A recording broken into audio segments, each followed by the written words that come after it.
Welcome to the second day of Arson study. Today we're going to be talking about the ignition temperature, the rate and speed of fire, flammable range, glowing and spontaneous combustions, and oxidizing agents. Okay, so we're going to start with ignition temperature. Ignition temperature is what gets the fire going on that compound. So different compounds have a temperature that they can be ignited.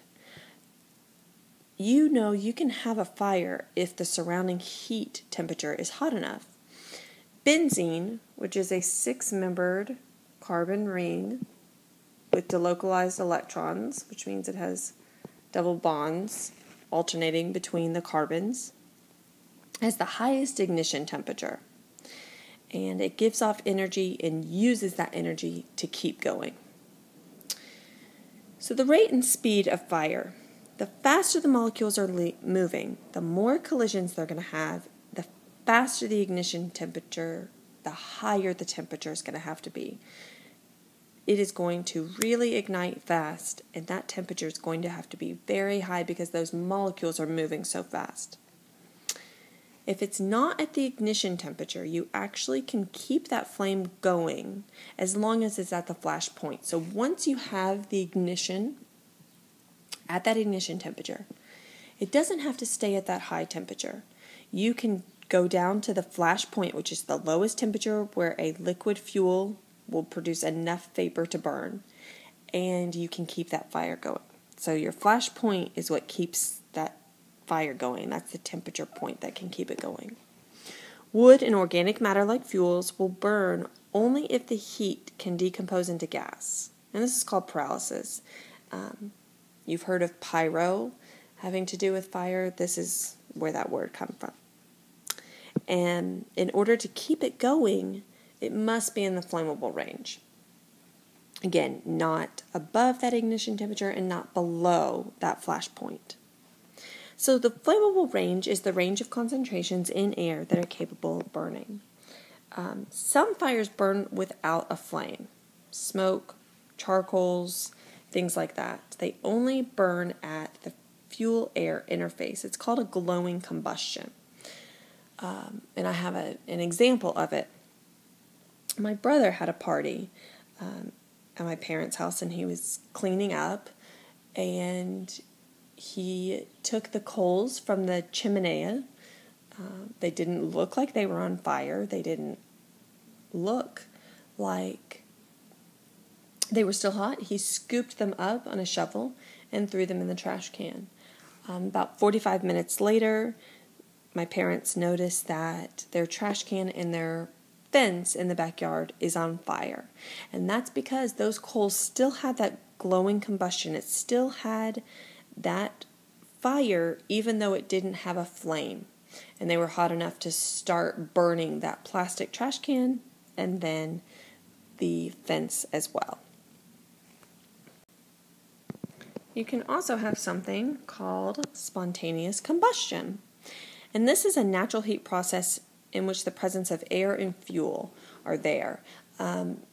You've heard sometimes of heaters catching fire spontaneously. A lot of times it's because those heaters had poor ventilation. They didn't have enough ventilation. Again, this is pretty rare that you have spontaneous combustion, but it definitely can happen. Okay, so oxidizing agents. Some explosions are so fast that the oxygen in the air doesn't have time to actually be part of the reaction. So we have to supply that oxidizing agent. We have to supply that oxygen to the reaction because it's not going to be able to grab it from the air. So an example of that would be black powder, and that is potassium nitrate plus sulfur plus carbon, and then that yields CO2 plus nitrogen gas plus potassium sulfide. Another example of an oxidizing agent that you can supply to the reaction is nitroglycerin. And I'm sure you've heard of both black powder and nitroglycerin to get that dynamite explosive started. There are 3 requirements for combustion. So you have to have a fuel present. You have to have some sort of hydrocarbons there in order to have a fire, a combustion. You have to have that organic matter. You have to have oxygen, and it has to be enough in order to get it going. And then you have to have some type of heat to get it started, that's the ignition, or to keep it going. So that lowest point, again, is that flash point. I would like you to read a little more of the Cameron Willingham case. Okay, so please read the portion on the screen, and then I will move it up, and that is tonight's reading.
Okay, we will read the rest tomorrow.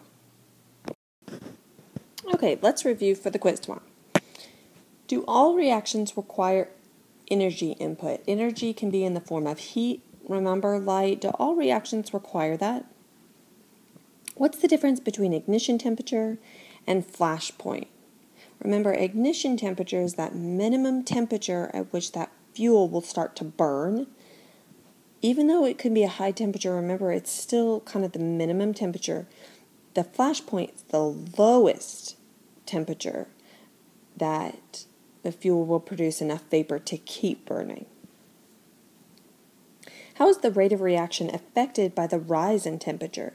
If the temperature rises, what's going to happen to the rate of that reaction? If the temperature lowers, what's going to happen to the rate of the reaction? What are the three components in black powder? And what is glowing combustion? Be prepared for the quiz tomorrow, and see you all tomorrow.